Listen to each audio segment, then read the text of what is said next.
Hola,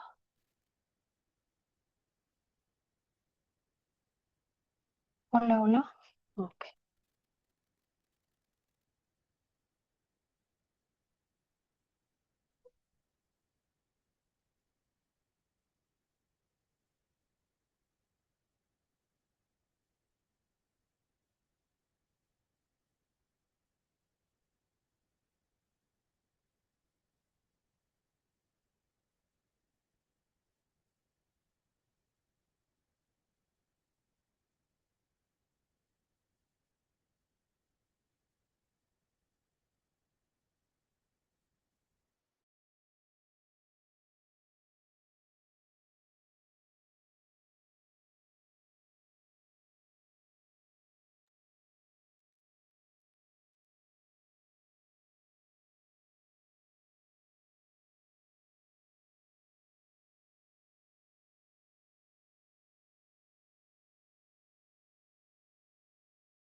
En el Señor se encuentra la misericordia.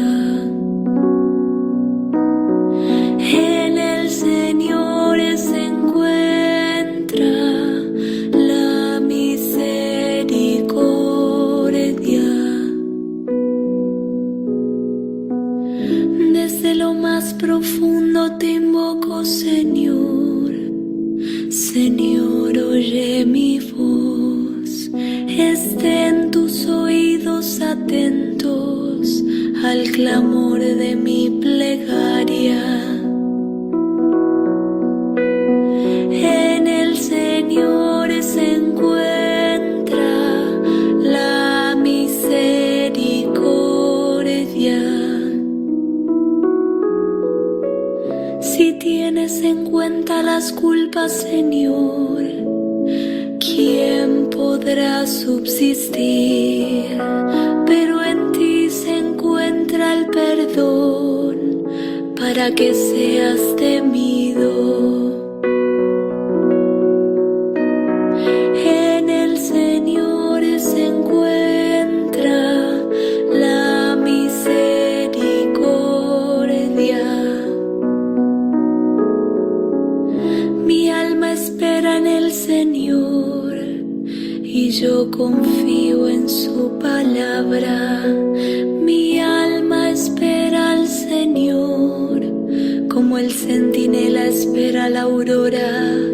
Espere Israel al Señor.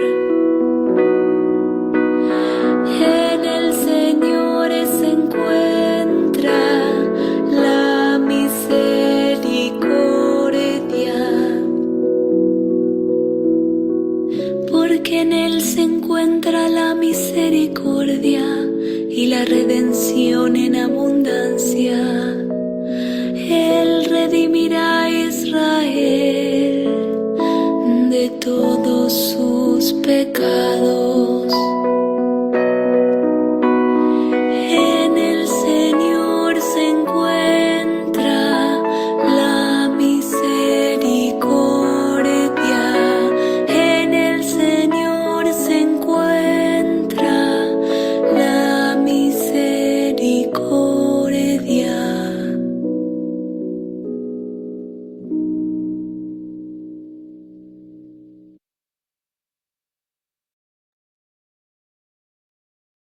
Hola, buenas noches.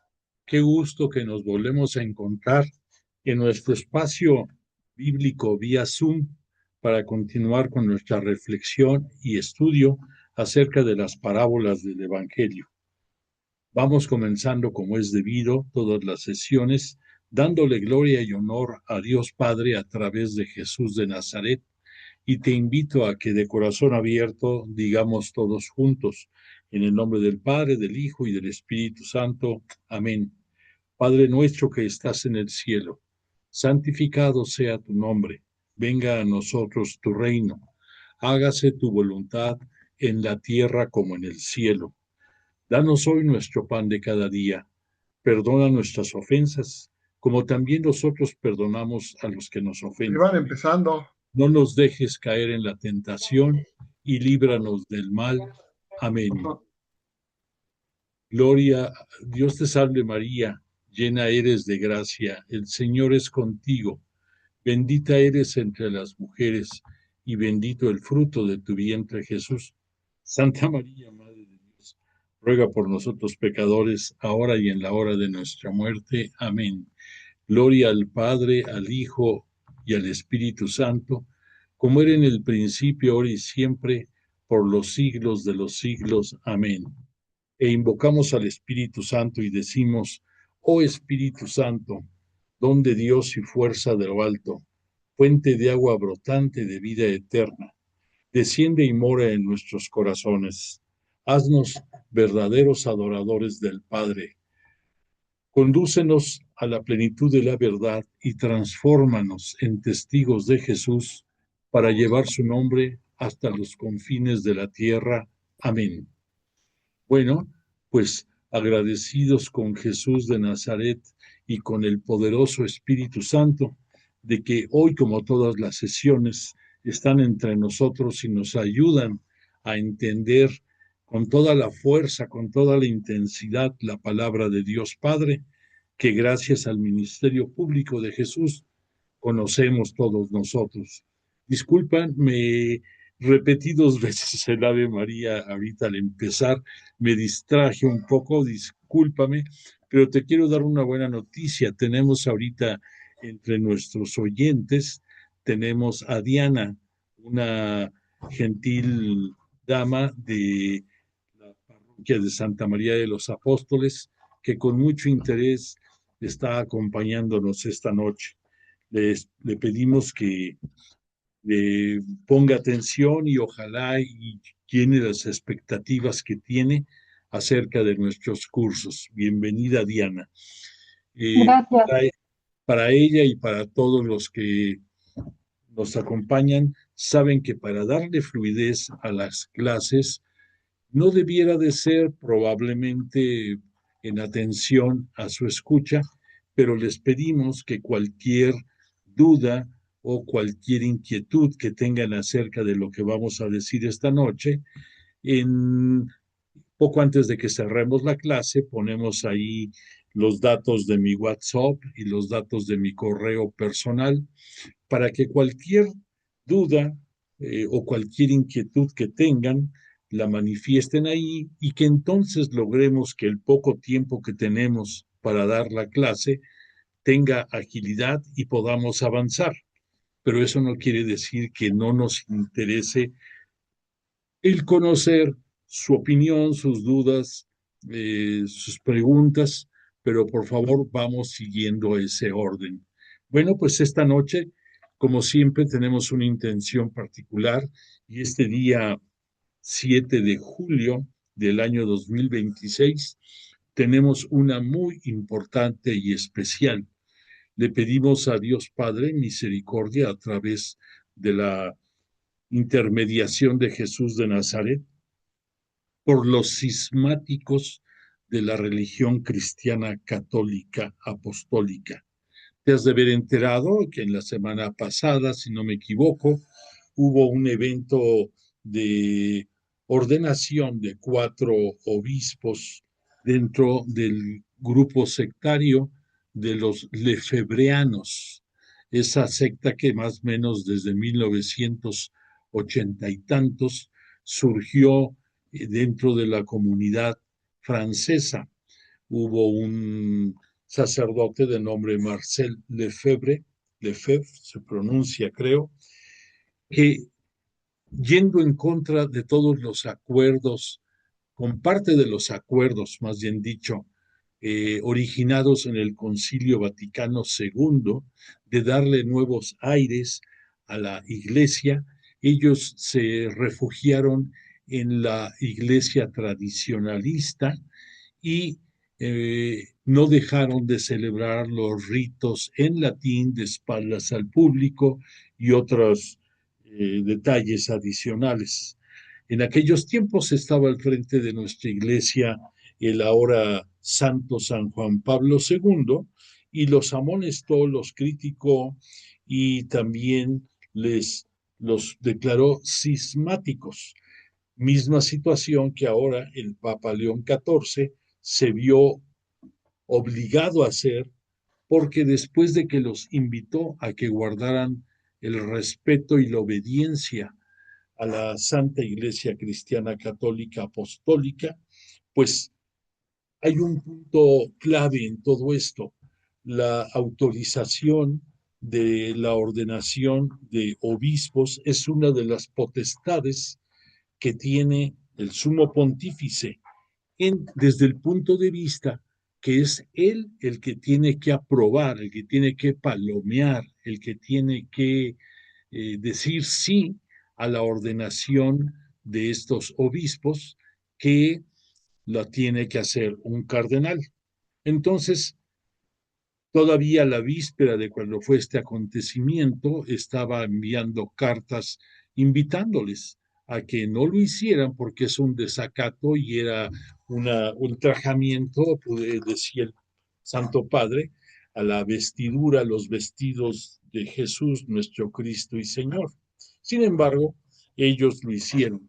Aquí la palabra clave y que quiero resaltar es la palabra cismáticos con C al principio. Un cismático es una persona que por diversos motivos no acepta las voluntades que el magisterio de la Iglesia a través del sumo pontífice dictamina. Sabemos que el magisterio es todo el colegio cardenalicio y que lo preside el Santo Padre. Entonces, al no aceptar una disposición de este tipo, pues toda la grey católica apostólica le debe obediencia al Papa. Al no hacerlo, pues se cae en desacato. Y ese desacato, en un principio, se le considera como un cisma, una separación de la iglesia. Hay otra palabra más fuerte, más dura, que es excomunión. Pero la excomunión, ahí sí se llega al punto extremo de separarlos de la Iglesia Cristiana Católica Apostólica. En este caso, el Papa León XIV no los está excomulgando, los está declarando cismáticos. O sea, los está, pudiéramos decir, haciendo ver que cayeron en pecado de desobediencia al sumo pontífice, que eso tiene remedio. ¿Qué sucede cuando tú, para dar un ejemplo, vas al sacramento de la reconciliación, externas tus pecados, tu propósito de enmienda, y el presbítero o sacerdote, en nombre de Cristo, te los perdona y te dicta una penitencia y tú vuelves a quedar regenerado y puedes seguir adelante en tu vida diaria. Bueno, pues esas características tiene ahorita la separación de estos feligreses y también de estos sacerdotes. Están considerados cismáticos, pueden reconsiderar su actitud e volver a ingresar como cualquier perdonado a la única y santa Iglesia Cristiana Católica Apostólica y deseamos de corazón que así sea. ¿Por qué lo deseamos? Porque cuando Jesús de Nazaret estuvo entre nosotros, en varias ocasiones él mencionó que su Padre lo había enviado aquí a este mundo y que no quería que se perdiera nadie del rebaño que le había encomendado. Entonces, los cismáticos son parte de ese rebaño. ¿Y qué más gusto le va a dar a Dios el que regresen a la senda de la obediencia, a que se mantengan en una posición, pudiéramos considerar, soberbia o de desobediencia, llámale como quieras? Entonces, lo deseamos de corazón. Ya recordemos que hace más de 1000 años, tristemente, Martín Lutero, ese monje alemán que también tenía otras tendencias, se opuso también a los a las órdenes del Papa en turno y se convirtió también en un cismático. ¿Y qué pasó después? Que de ahí se derivó la institución por parte de Lutero de la Iglesia Cristiana eh, Protestante. Y de ahí, de ese cisma, se han ido desarrollando un sinnúmero de iglesias protestantes, apostólicas, bautistas, de santos de los últimos días, en fin, muchas que aunque crean también en Cristo, que sean nuestros hermanos en la fe, pues son iglesias que han surgido y que tienen una característica común muy importante y que debemos de observar. Todas esas iglesias han sido creación de humanos y no puede ser comparable a la santa y única iglesia cristiana católica apostólica. ¿Por qué? Pues porque esta iglesia de la que tú y yo formamos parte, aunque seamos pecadores, pero formamos parte de esta santa iglesia, pues esta iglesia fue instituida por Jesús de Nazaret, el único hombre que también conservó su divinidad siempre. Esa unión hipostática que así se reconoce, pues es lo que le da valor y fuerza. Entonces, valora perfectamente tú que tienes la gracia, la bendición de formar parte de la única iglesia fundada por Jesús y todas las demás protestantes, llámale del color que sea, del sabor que sea, de chile, manteca o verde o lo que sea, todas son creaciones humanas. Por esa razón, esta noche quisimos comenzar con un bello cántico, con un bello canto inspirado en el Salmo 130 de la nomenclatura hebrea. Ese canto, ese canto que escuchamos, está inspirado en este salmo y este salmo tiene como título el De Profundis, ese es en latín el nombre, De Profundis, y en pocas palabras significa perdón. Y este cántico lo entonaban todos los integrantes del pueblo judío cuando en procesión iban hacia el templo de Jerusalén en uno de los 3 presentaciones que tenían obligadamente que acudir en el año, independientemente de los que vivían ahí en Jerusalén y que iban los sábados a festejar su Shabbat, o a lo mejor otros días. Pero entonces este cántico está inspirado en ese sentimiento de reconocer que eres pecador, de reconocer que necesitas el perdón de Dios Padre en aquellos tiempos para los judíos de Yahvé Dios, y que lo imploran, que lo piden con la certeza de que Dios les va a perdonar. Pues entonces rogamos por todos estos hermanos nuestros en la fe cristiana, por estos cismáticos, y le pedimos al Espíritu Santo que los ilumine y que los hagan regresar a la senda del bien, de la obediencia, y que podamos marchar todos juntos y que no se pierda ninguna oveja del rebaño, y que nos dé mucho gusto cuando vayan regresando e incorporándose a la iglesia de nueva cuenta.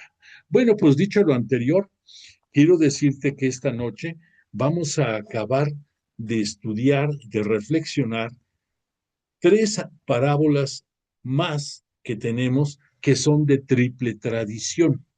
En atención a Diana y algún otro que no recuerde, al decir de triple tradición significa que los tres evangelistas sinópticos la citan. Recordemos que los tres evangelistas sinópticos, pues es Marcos, Mateo y Lucas. Y se les llama sinópticos porque tienen vasos comunicantes entre ellos y entre las fuentes origen de su conocimiento, y que por lo tanto es una sinopsis, es un conocimiento compartido. Pero en esta noche vamos a ver también algunas referencias acerca del Evangelio de Juan, que él es considerado dentro de los cuatro evangelistas el más elevado, el teólogo, el que pudo dar conocimientos de mayor altura. Y es por dos razones que esto lo hizo Juan así. Lo hemos comentado. La primera, porque Juan tuvo la gracia de haber sido discípulo y posteriormente apóstol de Jesús de Nazaret, por un lado, y por otra parte, porque Jesús le permitió que él permaneciera vigente, Juan, el evangelista, hasta el fin de los tiempos.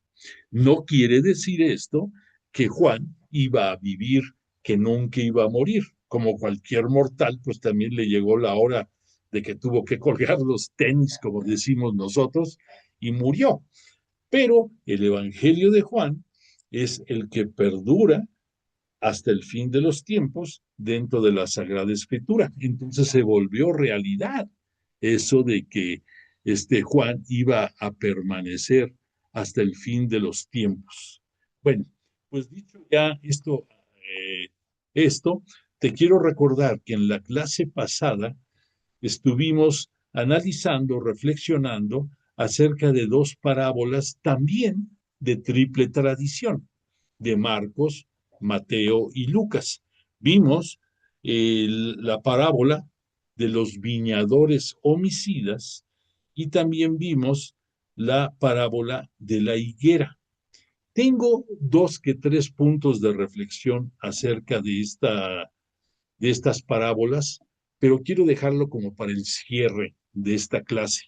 Quiero abordar ahorita directamente las otras 3 parábolas compartidas por estos evangelistas. Si tú tienes tu Biblia y me quieres seguir, vamos a comenzar con la parábola de los amigos del esposo. Esto lo puedes tú consultar en Marcos, capítulo 2, versículos del 18 al 20, o en Mateo, en el capítulo 9, versículos 14 y 15, o con Lucas, en el capítulo 5, versículos 33 a 35. Fíjate que esta parábola tiene varias características muy particulares. La primera de ellas, yo voy a remitirme para hablarte de ella en el Evangelio de Mateo, en el Evangelio, en el capítulo 9 y concretamente en el versículo 14. Pero entonces te quiero comentar que la primera particularidad que tiene esta parábola es que si tú ves en tu Biblia, en tu Sagrada Escritura, vas a ver que en este pequeño trozo de la Sagrada Escritura nos vamos a encontrar dos parábolas, una enseguida de la otra, que no tienen mucha conectividad, pero que sí tienen relación entre ellas. Entonces, este es el primer punto interesante, que vamos a tener nosotros que hacer una separación para decir, bueno, esto es una parábola y el resto corresponde a otra parábola. Entonces dice así, a partir del versículo 14, repito, estoy en el Evangelio de Mateo, y dice, entonces se le acercaron los discípulos de Juan y le dijeron, ¿por qué tus discípulos no ayunan? Siendo así que nosotros y los fariseos practicamos el ayuno. Jesús les respondió, ¿pueden acaso los invitados a la boda ponerse tristes mientras el novio está con ellos? Días vendrán en que les será arrebatado el novio. Entonces ayunarán. Hasta aquí es el fin de la primera parábola. Ahora vamos profundizando un poco más en lo que está pasando.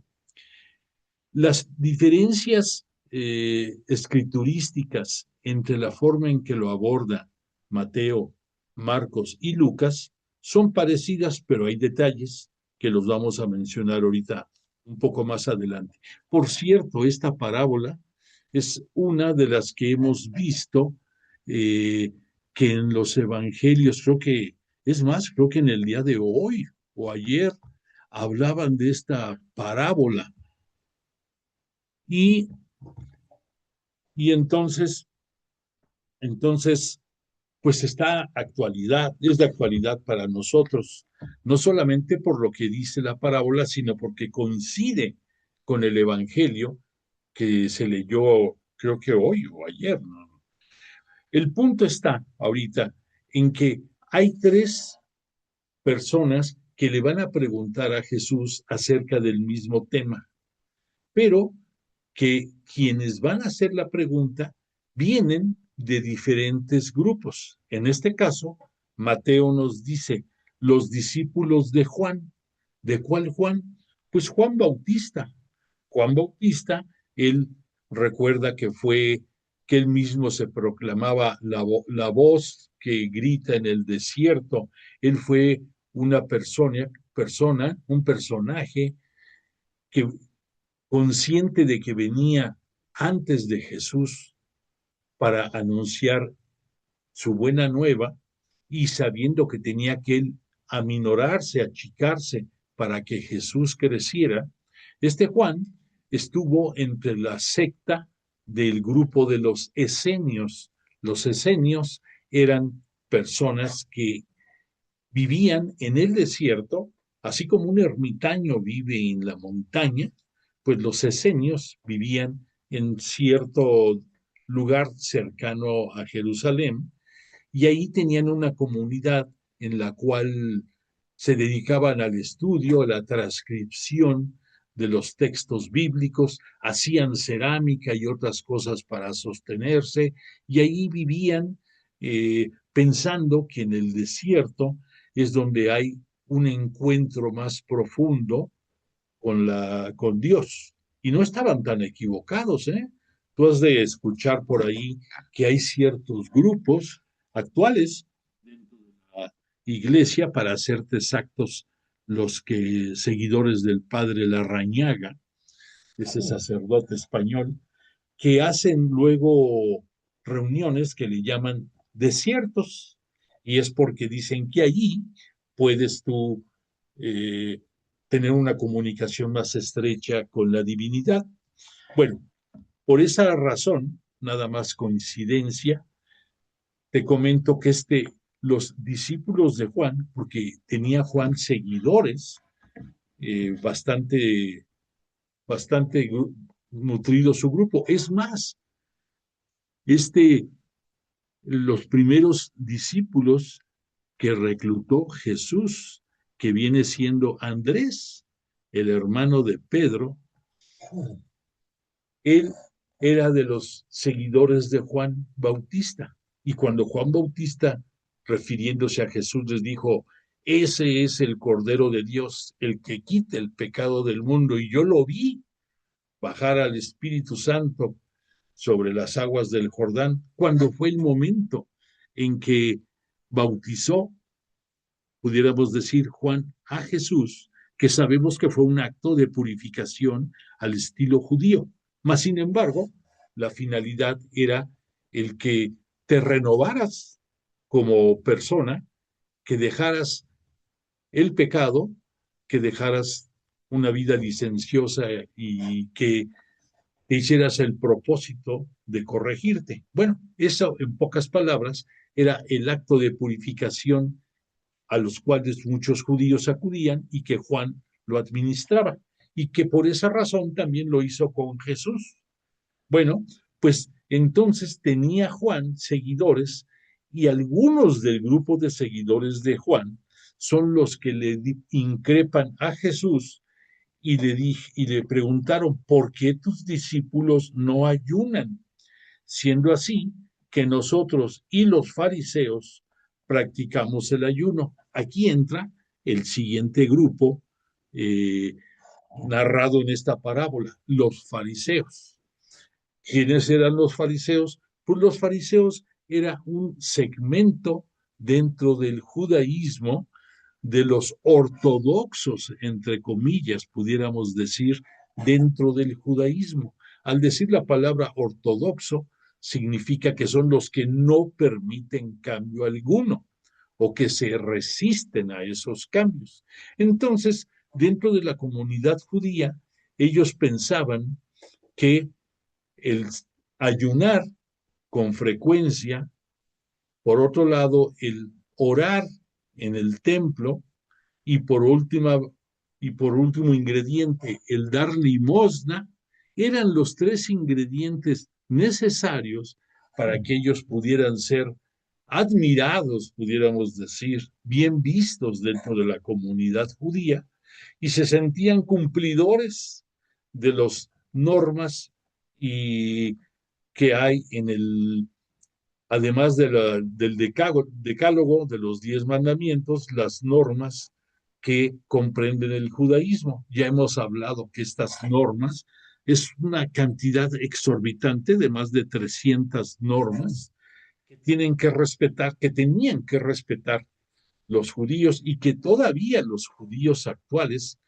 también las respetan. Entonces es evidente, dices, una de las razones por las cuales no aceptaron a Jesús de Nazaret y que Jesús, queriendo hacer esa expresión de un yugo más llevadero que puedas tú observar, pues en lugar de estar cumpliendo más de 300 normas de conducta, tanto alimenticias, de higiene, en fin, de muchas cosas, pues con Jesús de Nazaret son 11 los mandamientos que tenemos, los 10 del decálogo, más el que Él nos dejó de que amemos al prójimo como Él nos ama a nosotros mismos. Lo sigue haciendo día con día. Bueno, pues entonces, repito, este grupo de fariseos acompañan en este momento a los discípulos de Juan, pero el que está preguntando es gente de la comunidad de Juan. Y su pregunta concreta es que ¿por qué los discípulos del maestro no ayunan, como era la costumbre común entre el grupo de fariseos y que también los seguidores de Juan la respetaban? Y la respuesta de Jesús es muy contundente y profunda, porque él les responde, ¿pueden acaso los invitados a la boda ponerse tristes mientras el novio está con ellos? Días vendrán en que les será arrebatado el novio, entonces ayunarán. Entonces aquí este Jesús les está diciendo, dentro del judaísmo, una de las figuras más que más veneración ofrecen son las bodas. Por esa razón, no es casualidad que el primer milagro que Jesús dentro de su ministerio público realizó a petición de su Santísima y Virginal Madre María fue en las bodas de Canaán, por un lado. Por otra parte, dentro del judaísmo se veía siempre la imagen de una boda como la personificación de Yahvé Dios, Dios Padre para nosotros, y la comunidad judía. y se buscaba una correlación, una simbiosis, una relación profunda entre Yahvé Dios, Dios Padre para nosotros, y la comunidad. Jesús, ya en los tiempos de la plenitud, en que está entre nosotros por voluntad de su Padre, él también cita mucho a su persona dentro de una gran boda. Y son varias las escenas que vamos a contemplar en el Evangelio en que los grandes acontecimientos son las bodas. Y otro detalle interesante es que si tú te fijas en el milagro de las bodas de Canaán, nunca se dice el nombre del novio. Cita que el novio probó el vino y que vio que era el mejor vino. Aquí más o menos podemos pensar, viendo esta estampa, en algo similar. Y además, que el maestresala, el encargado de la boda, pudiéramos decir un banquetero actual, él prueba el vino y dice, hombre, todo el mundo deja el vino corriente, el barato, para el final, cuando ya están bebidos, pero tú has dejado el mejor vino para el final de la fiesta. Entonces, es que esa boda de la que Jesús nos invita en esas bodas de Canaán, es la personificación del gran acontecimiento de la Eucaristía de Jesús que nos va a dejar el día jueves de su pasión, para nosotros el jueves santo, con la institución de la Eucaristía. Esa es la representación en las bodas de Caná del significado de ese vino. Y el novio, que no te citan quién era, es el propio Jesús, que llegado el momento, él va a ser el novio y la novia es la iglesia. ¿Y quién es la iglesia? Pues la iglesia somos todos los seguidores bautizados del Cordero. El Espíritu Santo nos da la gracia suficiente desde el momento de nuestro bautismo y fuimos bautizados como Jesús lo pidió a sus apóstoles en el nombre del Padre, del Hijo y del Espíritu Santo. Y eso fue el primer acto por el cual ingresamos a la única y santa Iglesia Cristiana Católica Apostólica. Entonces, vemos ya esa correlación. El gran acontecimiento de la boda, que era la magnificencia dentro del judaísmo, la representación del evento máximo, es el propio Jesús. Y nosotros, su iglesia, somos la novia. Aquí, claro, Jesús no lo podía decir con las palabras que ahorita lo estamos comentando, pues porque él pidió a todos los que estaban, que lo acompañaban en su ministerio público, que no dijeran nada y que no dijeran nada que lo involucrara. ¿Por qué? Porque él sabía perfectamente que iba a tener rechazo, que no lo iban a admitir ni como Mesías y mucho menos como hijo de Dios. Entonces él por eso les pedía discreción, no digan nada hasta que llegue el momento propicio. ¿Y cuándo era ese momento propicio?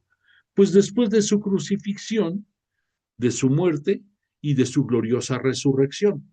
Después de que pasara esto, entonces sí, díganle a los cuatro vientos y vayan por todas las ciudades y todos los países a divulgar la verdad y hacer y a que ingresen a la nueva Iglesia Cristiana Católica Apostólica todos los habitantes del nuevo pueblo de Israel, que ya dijimos, ese nuevo pueblo de Israel lo conformamos nosotros y todos los que abrazamos la fe en Jesús, y que gracias a esa remisión del pecado que Él hace, nos da la oportunidad de ser sanados y también por su gloriosa resurrección de ser salvados. Y entonces podemos llegar al reino de los cielos, al reino de Dios, gracias a estos regalos que Jesús nos da. Bueno, pues entonces ya le entendimos un poco más el por qué se presenta Jesús ante la comunidad como el novio.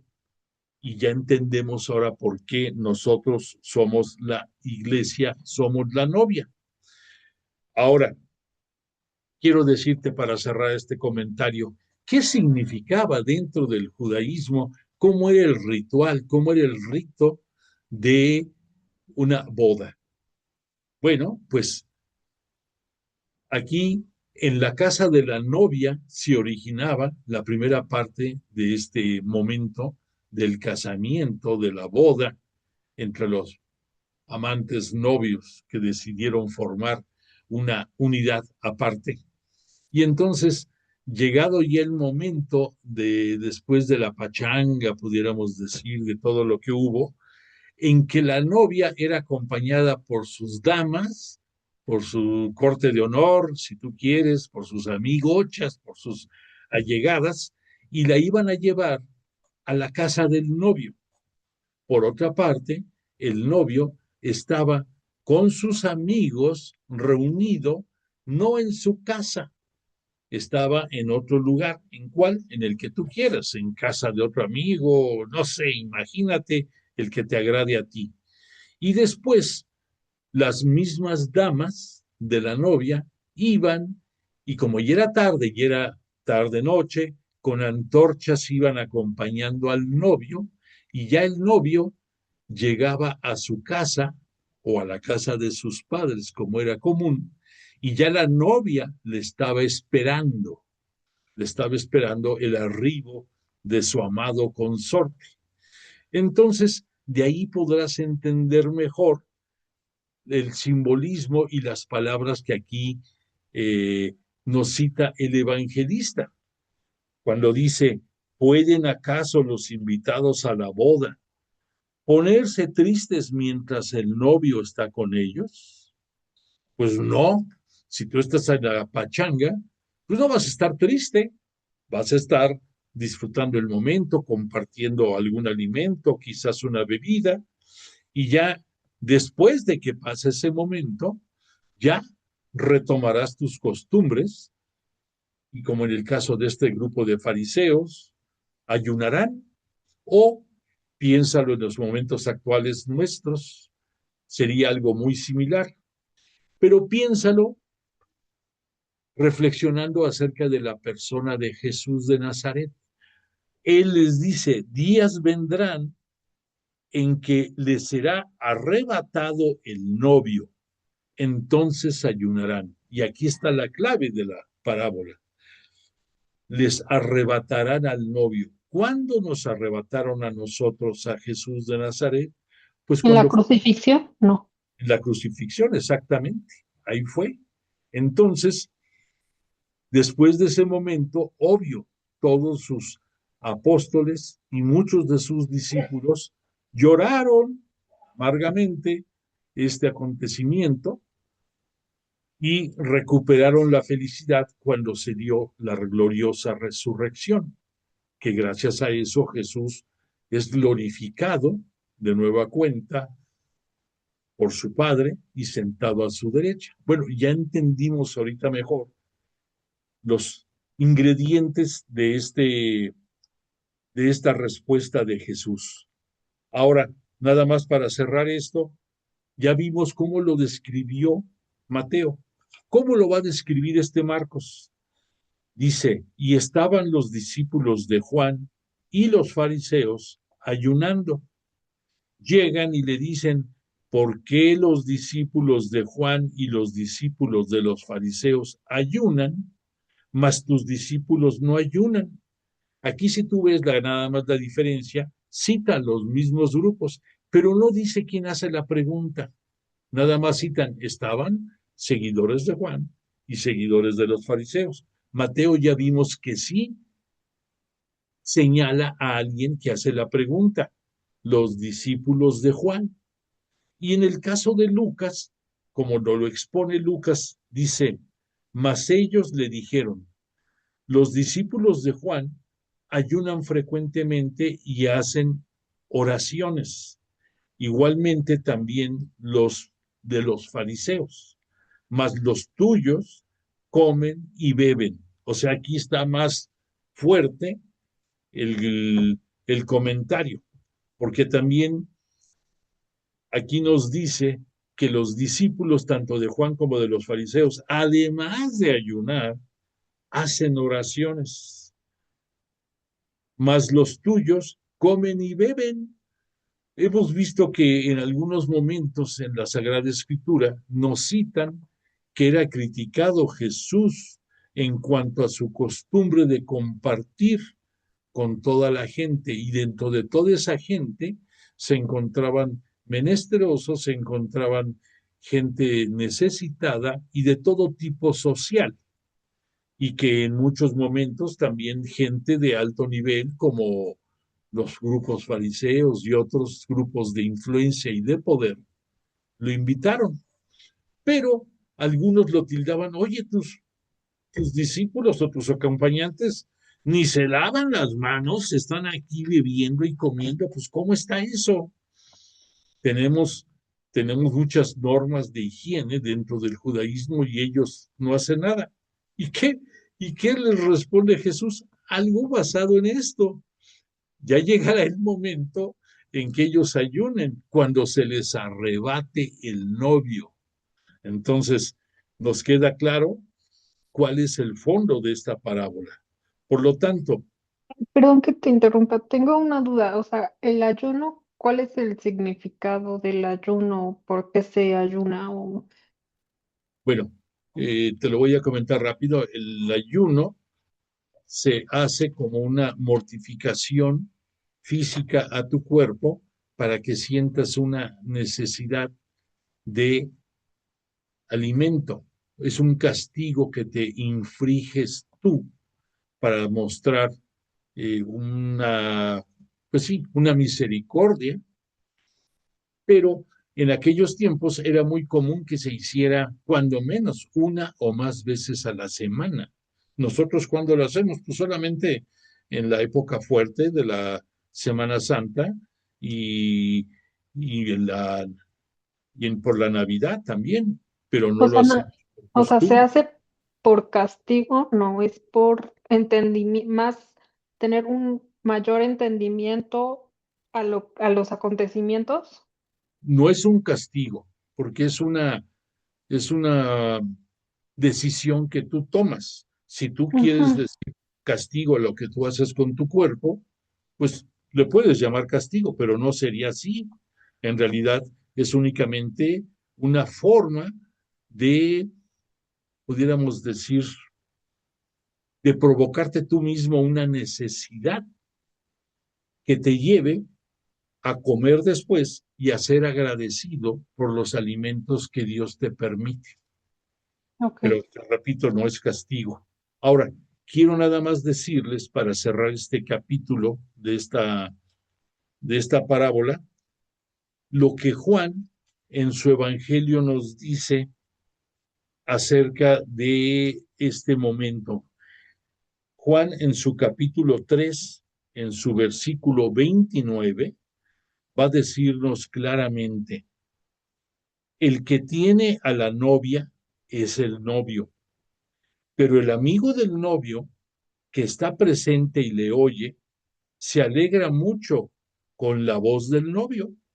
Esta es, pues, mi alegría, que ha alcanzado su plenitud.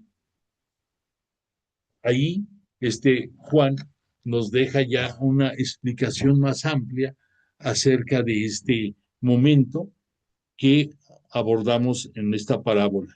Ahora, vamos a la segunda parte de de este capítulo, de este fragmento del Evangelio de Mateo, y nos vamos a remitir en el mismo capítulo 9, a partir del versículo 16. Dice así: nadie echa un remiendo de paño sin tundir en un vestido viejo, porque lo añadido tiraría del vestido y se produciría un desgarrón peor.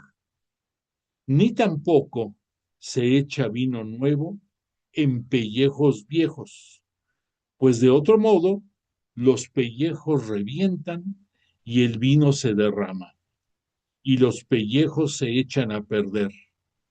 Hay que echar el vino nuevo en pellejos nuevos, y así ambos se conservan. Bueno, aquí ya nosotros ya distinguimos, hay que hacer un corte intermedio para separar las dos parábolas que están en una sola emisión escriturística. Pero vamos viendo el significado de lo que escuchamos. Nadie echa un remiendo del paño sin tundir en un vestido viejo, porque lo añadido tiraría del vestido y se produciría un desgarrón peor. Esto creo que es muy entendible para todos y probablemente más para las damas, y si tienen idea de lo que debe de ser la confección de un vestido. Tú sabes bien cuando vas a confeccionar una prenda y esta va a ser sobre todo, si es de algodón, tienes que poner a remojar la pieza de algodón para que encoja y entonces pueda ser usada sin que al encoger jale el resto del vestido. Que si el vestido efectivamente ya estaba hecho, si no haces este procedimiento y pones la tela tal cual como se confeccionó, pues al momento que lo metas a lavar, va a dar el jalón y te va a echar a perder la prenda.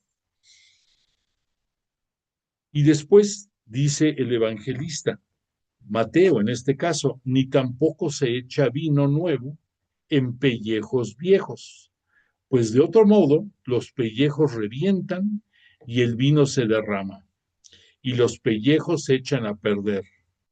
Hay que echar el vino nuevo en pellejos nuevos y así ambos se conservan. Aquí vamos a tener mucho de qué hablar, porque por ejemplo, porque para empezar, aquí tenemos una escena que no es precisamente la más apropiada, pero aquí tienen el vino en un cántaro, pero tú podrás ubicarte, los españoles toman vino y cuando van a alguna reunión traen una bota, que así le llaman a ese receptáculo de cuero en el cual llevan vino y de ahí lo van tomando y hacen grandes fiestas y el cotorreo y es padre estar, pero así que pasando la bota con el vino. Bueno, pero esto te lo comento para que entiendas que al ser cuero, aquí lo cita el evangelista como pellejos, por decir algo, pero un pellejo es un derivado de carne y esa carne es el cuero que contiene el vino. Y aquí se vuelve a presentar el fenómeno de que si tú a un receptáculo de cuero que ya ha sido usado por mucho tiempo, le pones vino nuevo, la acción de este vino nuevo va a afectar al cuero en donde está y lo va a deteriorar, le va a provocar perforación y ahí pues se va a derramar el vino nuevo. Y por eso la expresión de que debe de echarse vino nuevo en odres nuevos. La palabra odre es el significado de lo que sería esa bota española que te sí, un odre. Entonces, eso también nos da la explicación de que no debes tú de poner algo nuevo en conjunto con algo viejo. Pero aquí viene la buena reflexión para nosotros estudiosos de la Sagrada Escritura. Ya hemos hablado que todas las parábolas, su finalidad última viene siendo la salvación, que te presenta a ti en diferentes formas historias dadas por el propio Jesús, bellísimas, pero que te invita a que tú saques conclusiones, que tú digas, esto puede ser para mí tal cosa, o el significado es esto. Pero la finalidad es que a fin de cuentas, que las decisiones que tú tomes de lo que tú escuchas te ayuden a llegar a obtener tu salvación y que el día que venga la parucía, la gloriosa segunda venida de Cristo en gloria y poder para juzgar a los vivos que queden y a las naciones que existan, bueno, pues eso, las parábolas nos deben ir conduciendo a reflexionar de cómo vivir para poder alcanzar esa salvación definitiva. Que eso tú lo vas a vivir si mueres antes de que sea la segunda venida de Jesús, lo vas a vivir el día que mueras. El día que mueras, se queda tu cuerpo material aquí en el mundo y tu alma se va y en ese momento, en tu juicio particular, va a ser lo mismo de los que van a vivir la parucía cuando venga Jesús en gloria y poder. A fin de cuentas, el resultado va a ser el mismo, la separación de los buenos y la separación de los malos. Los buenos para gozar de la vida eterna en el cielo y los malos para que se vayan a donde es el rechinar de dientes y los llantos por toda la eternidad. Bueno, pues entonces esto aquí Nada lo más tengo vemos. una duda. ¿Es parucía? ¿Es como el regreso de Dios? La parucía es el evento que si tú te remites al libro del Apocalipsis, escrito por San Juan, ahí te menciona que la parucía va a ser la segunda venida de Cristo al mundo, con la gran diferencia de que cuando fue arrebatado de nosotros, fue crucificado. Y pues fue la tristeza para todo mundo. Pero ya después de que resucitó por el poder del Espíritu Santo y decisión divina, es glorificado y como heredero de Dios Padre, está sentado a la derecha. ¿Por qué? Pues porque Dios Padre, pudiéramos decir, piensa en un rey y piensa quién es el príncipe heredero, el que está sentado a su derecha. Y entonces una de las potestades que tiene Jesús es que en esa segunda venida a este mundo va a ser sobre unas nubes, esa misma nube en la que los apóstoles lo vieron, que ascendió a los cielos, algo similar en esa nube va a descender y va a venir con gloria y poder a juzgar a todos. Entonces, esa es la parucía. Y Yo nada eso lo más quiero, perdón, comentar, porque es que luego estoy viendo mucho Instagram y entonces, bueno, no sé si, creo que no sé si me estoy saliendo del tema o no, pero se habla de un plan que los poderosos, o sea, quieren manipularnos, que va a venir Jesús, pero o sea, nos van a manipular con las cosas artificiales, con los hologramas o así, nos van a mentir que ese es pues Jesús para manipularnos.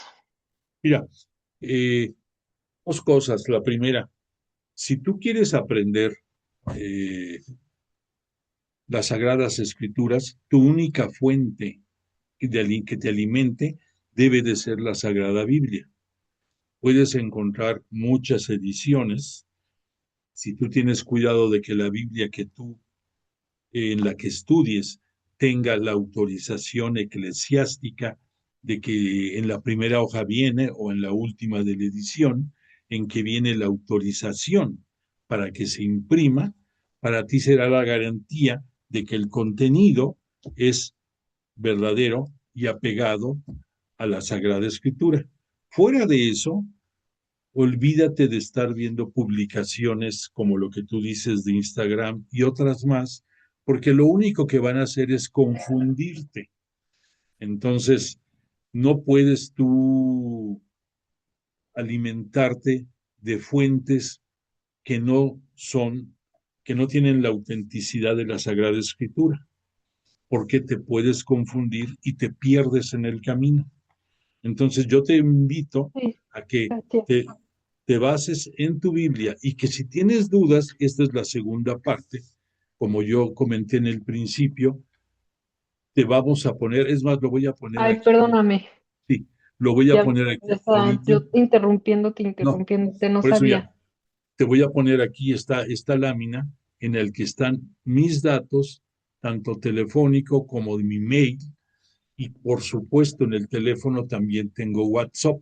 Entonces, cualquier duda que tengas, Diana, cualquier duda, me la puedes poner por escrito y ten la certeza de que te voy a contestar. Y de esta forma logramos una, disiparte las dudas, y la segunda, que todos los demás compañeros del grupo no nos detengamos y podamos seguir avanzando. Yo, con todo respeto, es la manera en que nos manejamos aquí y nos ha dado resultado. Pero te invito a que no te quedes con las ganas de preguntar lo que quieras. Para eso es esta sesión, para eso es Ok, esta clase. gracias. Al contrario. Entonces aquí estábamos reflexionando en esto de hay que echar el vino nuevo en pellejos nuevos y así ambos se conservan. ¿Por qué nos dice esto la parábola aquí? ¿Por qué Jesús expresa esto?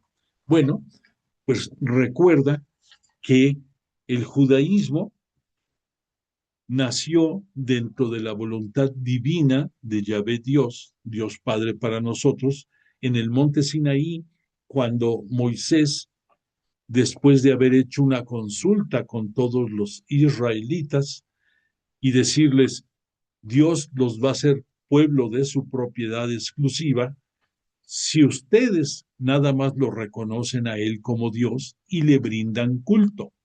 Bueno, toda la comunidad aceptó y de ahí viene la decisión de que cuando hoy llega el momento en el monte Sinaí y Moisés recibe las tablas de la ley, baja con ellas y previo a este momento hubo otra asamblea en la que se reiteró que querían cumplir esa voluntad. Tristemente, la historia de la salvación y la historia de la humanidad nos habla en un constante subir y bajar, en que el pueblo peca, después lo reconoce, se arrepiente, pide perdón y trata de cambiar. Y esa es la historia de toda la humanidad. Siempre le hemos estado observando. Entonces, dentro del judaísmo, todo lo que Moisés fue escribiendo en sus 5 libros del Pentateuco, que así conocemos nosotros, los primeros 5 libros de la Biblia, ahí viene todas las normas y todo lo que Moisés, como interlocutor entre la divinidad y el pueblo, les iba diciendo hay que hacer esto, hay que dejar de hacer esto otro, etcétera, etcétera. Y entonces, desde ese momento que fueron apareciendo estas narrativas de estos libros del Pentateuco, de ahí se fue formando toda la tradición dentro del judaísmo. Y perdón, me estaba buscando alguna imagen relacionada, pero no la tengo aquí ahorita. Bueno, seguimos con esta. Entonces, lo importante está en que cuando vino Jesús, ya en los tiempos de la plenitud, a darnos a conocer la palabra de Dios, los judíos se refugiaban en todo lo que Moisés les había dicho que hicieran o dejaran de hacer. Todas esas 363 normas que citan estos libros del Pentateuco. Entonces, repito, era una cantidad exorbitante de, normas, de restricciones que no te daba la vida para hacer otra cosa más que estar cumpliendo esas normas. Entonces, Jesús nos viene a enseñar la palabra con la misericordia de Dios Padre a través de él, nos deja unos cuantos mandamientos a respetar y la exhortación a que nosotros amemos a nuestro prójimo como él nos ama. Entonces era una enseñanza nueva y a esto se refiere con la expresión que él dice, hay que echarle el vino nuevo en pellejos nuevos. y así ambos se conservan. Entonces, la exhortación era que, óyeme tú, israelita, judío, seguidor de todas las normas de Moisés, deja todo eso y consume el vino nuevo de mi palabra, el vino nuevo de mi misericordia, el vino nuevo de la carga ligera que te estoy dejando. Pero entonces, deshazte de ese envoltorio viejo, porque si tú a ese envoltorio viejo le vas a echar el vino nuevo, que es mi palabra, vas a echar a perder el receptáculo en que lo contiene y se va a desparramar ese vino, se va a perder.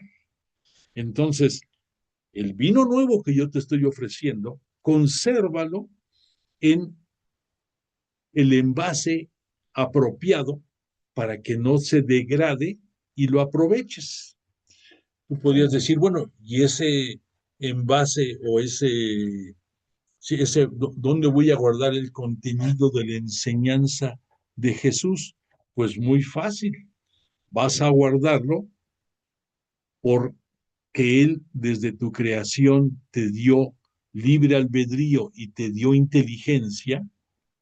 Vas a guardar toda la palabra de Dios en tu corazón y en tu mente. Va a entrar a ti por medio de tus sentidos y por medio de tu oído y de tus ojos, porque con los oídos vas a oír y vas a transformar lo que tú oigas en escucha, y con lo que tú veas vas a asimilar de estas dos maneras lo bueno de la enseñanza de Jesús, de su buena nueva que está contenida en los 4 evangelios. Y esos van a permanecer en tu corazón y en tu mente, los vas a hacer parte de tu vida diaria, y al ponerlos en práctica, por un lado vas a ser ejemplo de congruencia y por otra parte vas a poder identificarte mejor con tu prójimo y poder ayudarle. Entonces, a eso se refiere Jesús al decir, hay que echar el vino nuevo en pellejos nuevos. Y así ambos se conservan. Ahora, nada más ya para terminar con esta reflexión de esta segunda parábola, vamos a ver qué nos dicen los evangelistas sinópticos. Dice, 2 pequeñas divergencias en los textos de los evangelistas. En Lucas, el Señor se dirige como a quien tiene autoridad para imponer ayunos, hablando de la primera parte que vimos. Pero vámonos a brincar esto de la primera parte y vámonos ya a la segunda parte. Vino nuevo en odres nuevos. Dice, después de la parábola de los amigos del esposo, Marcos y Mateo hilvanan alguna logia del Señor. Esta palabrita de logia ya te la he comentado, pero te la quiero comentar ahorita por atención a Diana, para que vea. Cuando es el Antiguo Testamento, muchos, o sea, todo lo que los judíos observan y todo lo que nosotros conocimos hasta antes de que Jesús llegara a este mundo, cuando se referían a lo que Dios Padre, a lo que Yahvé Dios para los judíos decía, siempre se decía oráculo del Señor, o sea, la voluntad del Dios Padre, la palabra que Él cumple. En el caso del Nuevo Testamento, cuando se habla de algo similar, se ocupa la palabra griega logión. Logión tiene el mismo misma concepto de oráculo, pero cuando tú escuchas, esto es un logión de Jesús, basta con que tú escuches logión para que digas, esto es del Nuevo Testamento. Si fuera del Antiguo Testamento, dirían oráculo del Señor. Y cuando se dan muchas enseñanzas, muchos logiones, la palabra con la que se denomina es logia. Entonces, pudiéramos decir, es nada más el ubicarnos en ir aprendiendo poco a poco y el decir, ok, si escucho logión o escucho logia, quiere decir palabra de Dios dentro de Jesús y sus enseñanzas. Si escucho oráculo, es la palabra de Dios Padre, todo lo que los judíos fueron aprendiendo. Entonces aquí, hablando del vino nuevo en odres nuevos. Repito, después de la parábola de los amigos del esposo, Marcos y Mateo hilvanan alguna logia del Señor, o sea, varios aseveraciones que Lucas ofrece como parábolas. Decíales también una parábola, era una de las formas en que a Lucas le gustaba comenzar a hablar de una parábola. Decían esto. ¿Y qué decían? Pues lo que te voy a decir. Con la simple lectura de los textos se verá que Lucas ha hecho un ligero cambio, con la intención tal vez de clarificar la palabra de Jesús. El ogión del vino es igual en los tres evangelistas sinópticos. ¿Qué nos dijo Marcos? Marcos nos lo va a presentar así. Nadie cose un remiendo de paño crudo en un vestido viejo. De lo contrario, la añadidura tira de él lo, lo nuevo de lo viejo y se hace un desgarrón peor. Y nadie echa vino nuevo en pellejos viejos. De lo contrario, el vino romperá los pellejos y el vino se pierde. Y los pellejos, el vino nuevo tiene que estar en pellejos nuevos. Mateo ya lo escuchamos. Ahora vamos a ver qué es lo que dijo Lucas acerca de esta parábola. Ahora bien, les decía también una parábola. Nadie echa un remiendo desgarrándolo de un vestido nuevo en un vestido viejo. De lo contrario, ciertamente desgarrará el nuevo y al viejo no le irá el remiendo del nuevo. Y nadie echa vino nuevo en pellejos viejos. De lo contrario, ciertamente el vino nuevo romperá los pellejos y él se derramará y los pellejos se perderán. Sino que el vino nuevo hay que echarlo en pellejos nuevos. Y nadie habiendo bebido añejo quiere nuevo, pues dice el añejo es el bueno. Esta última aseveración que nos puso Lucas nos vuelve a refrendar cuál era la forma de pensar de los judíos de aquel tiempo. Nadie habiendo bebido añejo quiere nuevo. Aquí encontrarás el por qué rechazaban a Jesús. Jesús es el vino nuevo. Pero para los judíos, ellos pensaban, o sea, para las autoridades religiosas judías y para muchos judíos, decían, el añejo es el bueno. O sea, lo que Moisés nos enseñó, eso es lo relevante, eso es lo importante, eso es lo que debemos de observar. Y toda la enseñanza, las bienaventuranzas, las parábolas, los discursos de Jesús, no los aceptaron. Ese es el rechazo del vino nuevo.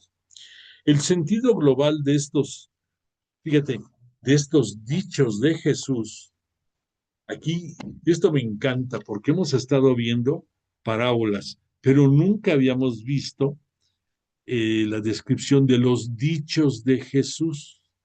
Si te das cuenta, estas dos alocuciones que hemos estado reflexionando, estas dos parábolas, no tiene la misma cadencia, la misma descripción de una parábola tradicional. Por lo tanto, para los estudiosos de la Biblia, esto que acabamos de ver, más que parábolas, son dichos de Jesús. Y los dichos de Jesús, al igual que las obras de poder que tuvo, los milagros, fueron primeramente pasando en forma oral, en forma de tradición, de una generación a otra, de una familia a los descendientes, así fue pasando, hasta que llegó el momento en que se fue escribiendo y ya esto quedó escrito en los evangelios. Pero Los evangelios, como hemos mencionado, el primero, que fue el de Marcos, aparece en el año 64, 34 años después de que muere Jesús. En esos 34 años, lo que se habló acerca de lo que Jesús decía está contenido en esos dichos que la tradición decía, y Jesús dijo esto, y lo escuchamos que pronunció este otro, y después ya lo fueron escribiendo en los evangelios. Por eso aquí vemos que nos dicen que el sentido global de estos dichos de Jesús, tomando en cuenta su contexto redaccional, es el siguiente. Mediante estas comparaciones, Jesús quiere enseñar que para recibir su doctrina, entrar en la vida nueva que él inaugura, sus discípulos deben estar animados de un espíritu nuevo, incompatible con la estricta observancia de tradiciones farisaicas provistas de autoridad real. En esta hora de su ministerio, Jesús debe desprender a sus discípulos de todo lazo sectario para adherirse a él solo como maestro. Pero el principio ha sido puesto. Un día vendrá en que, a la luz conjunta del Espíritu Santo y de la experiencia cristiana, no serán solamente las observancias, sino el judaísmo mismo el que aparecerá a los discípulos como una vestidura gastada que no se puede coser al cristianismo. La iglesia se separará de la sinagoga. La sinagoga va a quedar en el olvido. ¿Por qué? Pues porque es del judaísmo en boga que reconozco. Jesús nació judío, vivió como judío y murió como judío, y él observaba, iba a las sinagogas y celebraba el Shabbat, todo eso, pero él era la personificación de la voluntad divina y nos vino a enseñar de una manera sencilla y grata cómo conocer el reino de Dios desde este mundo y vivirlo, y que gracias a su muerte y resurrección vamos a poder llegar a esa vida eterna. Lucas termina esta sección del vino nuevo en odres nuevos, añadiendo un logión, o sea, un comentario dentro del Nuevo Testamento. Y nadie, habiendo bebido añejo, quiere nuevo, pues dice, el añejo es el bueno. Reflexión estimulante. Prefieren lo añejo de las observancias legales a la novedad de las enseñanzas de Jesús. Tan satisfechos están del vino viejo que no quieren ni siquiera probar el vino nuevo. Esto es fuerte, pero es la verdad. Si no hubiera sido así, pues no hubieran condenado a muerte a Jesús. Pero al haberlo hecho, pues es la prueba de que rechazaron el vino nuevo de Jesús. Bueno, la última reflexión de esta noche es acerca de el análisis. Escucha con atención lo que vamos a comentar. El análisis que hemos practicado nos lleva a la certidumbre de que algunos elementos literarios han sido adiciones posteriores que han dado alegoría y simbolismo más y más a una parábola primitiva, enriqueciéndolo con un sentido cristológico cada vez más acusado. Al decir cristológico, recuerda que estamos hablando, la palabra Cristo significa Jesús glorificado. Nunca vamos, los estudiosos de la Biblia, cuando nos referimos, a Jesús en su ministerio público, siempre lo diremos Jesús, o Jesús el Nazareno, o Jesús de Nazaret. Solo hasta el momento en que Él es alzado en la cruz y ahí muere, entonces, a partir de ese momento, él va a ser glorificado por su Padre por haber cumplido hasta las últimas consecuencias su voluntad de él, del Padre. Después vendrá su sepultura, después por voluntad divina y a través del Espíritu Santo va a ser resucitado y solo hasta después de ese momento va a ascender al cielo y va a convertirse en el verdadero Cristo. Entonces, cuando tú dices la palabra Cristo, significa que es Jesús ya glorificado. Y entonces Jesús asciende al cielo, recibe mayor cantidad de Espíritu Santo y él, por decisión, le pide a su Padre que se los envíe a sus apóstoles. ¿Y por qué?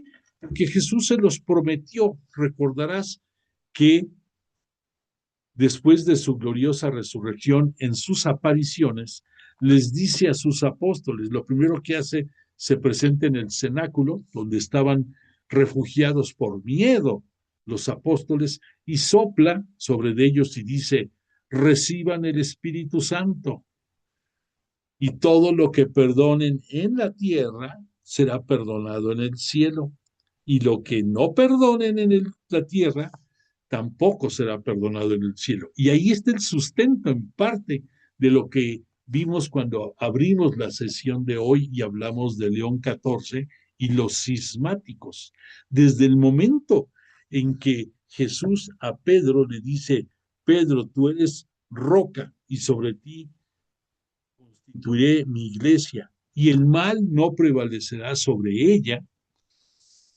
Desde entonces, por tradición, todos los papas tienen la misma potestad que Jesús le entregó a Pedro y lo que se ate en la tierra será atado en el cielo y lo que se desate en la tierra será desatado en el cielo.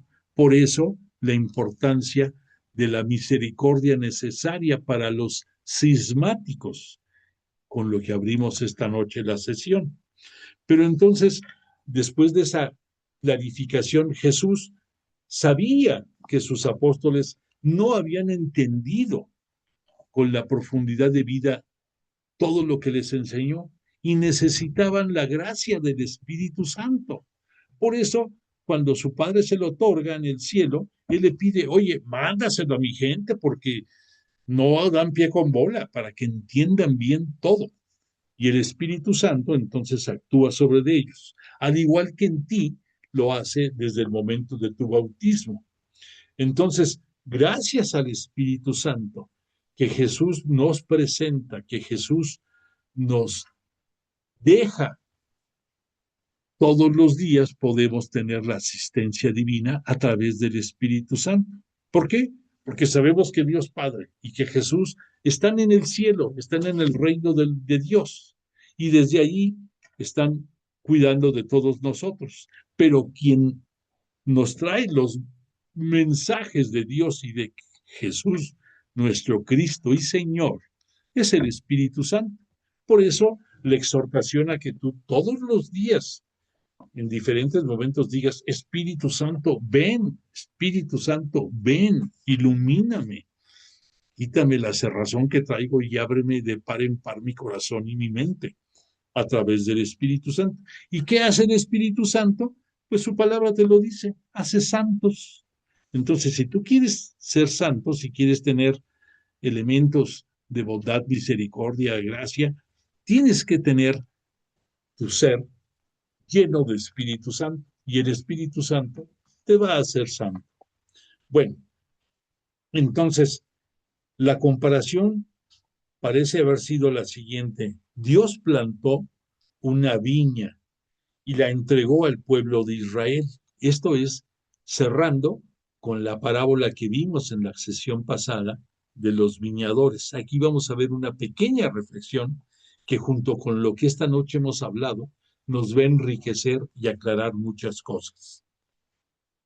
Dios plantó una viña y la entregó al pueblo de Israel para que la trabajara y la viña diera frutos.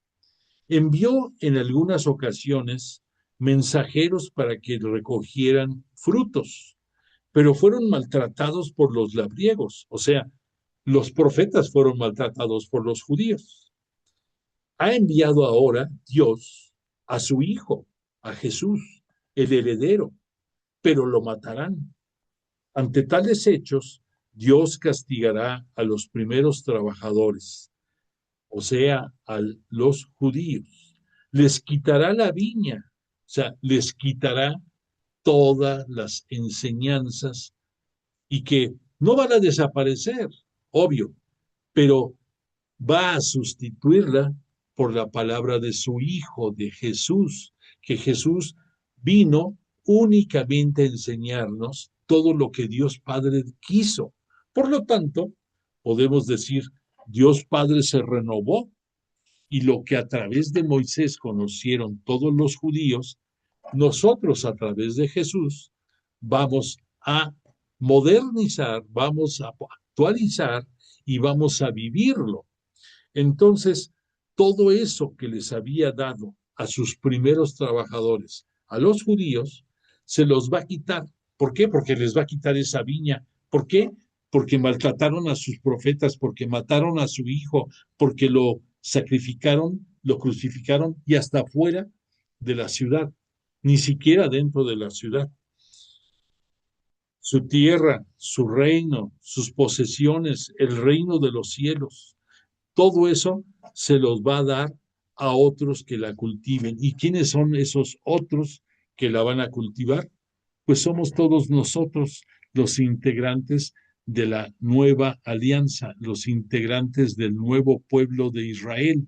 Y al decir nuevo pueblo de Israel, somos los cristianos católicos apostólicos más todos los judíos, más todos los protestantes que también son cristianos, más los no creyentes, más los agnósticos, más los ateos, más los herejes, toda la humanidad somos los que constituimos este nuevo pueblo de Israel. Entonces, la palabra de Dios, a través de Jesús de Nazaret, llega a nosotros como un vino nuevo y los odres nuevos, el contenido donde tiene que estar esa palabra, es la vivencia de los sacramentos que Jesús nos dejó dentro de la iglesia, dentro de la novia, porque Él es el novio, ya encontramos el sentido. Entonces, esta parábola es para que nos despierte y que entendamos mejor la palabra del Señor. Esta noche fue un poco intensa y no alcanzamos a ver el último punto, que también es reflexión, que nos va a invitar a que la segunda parte de la clase pasada en que vimos la higuera que se seca, entendamos cuál es el contenido profundo de esa higuera que se seca. Pero por de pronto, esta noche, en primer lugar, le agradecemos a Jesús de Nazaret y a su poderoso Espíritu Santo que nos hayan acompañado y que nos hayan ayudado a entender la palabra de Dios. Y yo a ti te agradezco el que hayas estado escuchándome. Deseo para ti y para toda tu familia que tengan una grata semana y si Dios lo permite, el próximo martes nos volvamos a ver para continuar estudiando las parábolas. Y los que se unen, el día lunes, estamos continuando con el estudio de la historia de la salvación, también muy interesante. Misma hora, misma contraseña.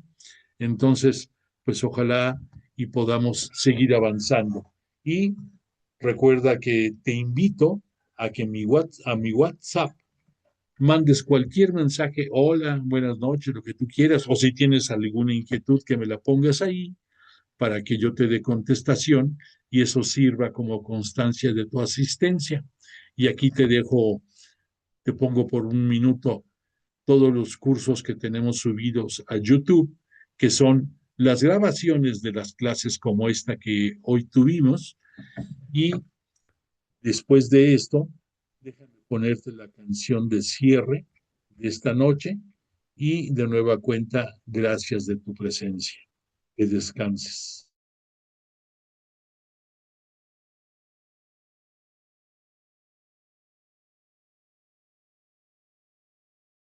Ya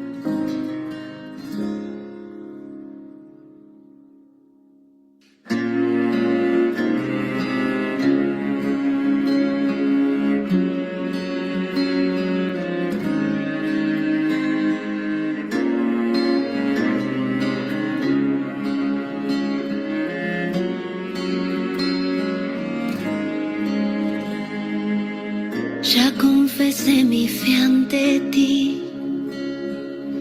hoy me revelas el camino que elegí, que es renunciar a todo lo que un día fui, cargar mi cruz y seguirte hasta el fin.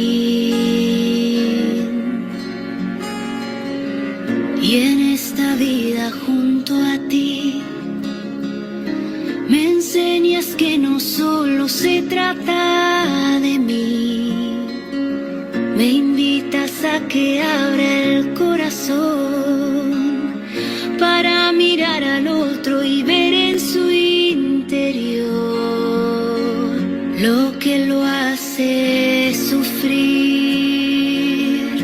lo que hiere su sentir,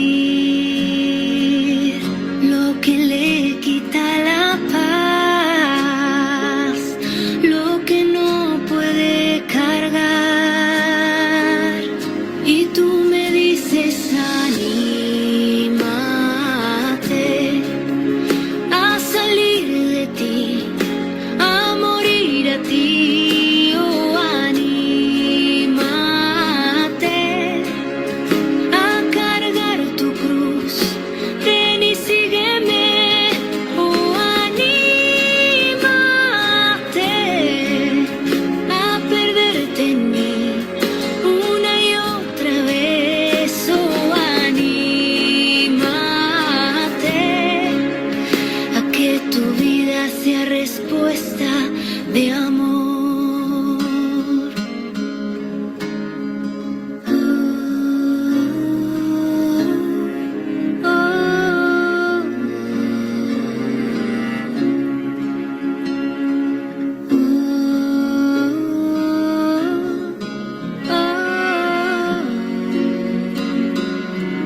Y con tu gracia yo me animaré a salir de mí, a morir a mí, yo me animaré, cargaré mi cruz y te seguiré, yo me animaré a perderme en ti una y otra vez, yo me animaré a que en mi vida sea respuesta de amor.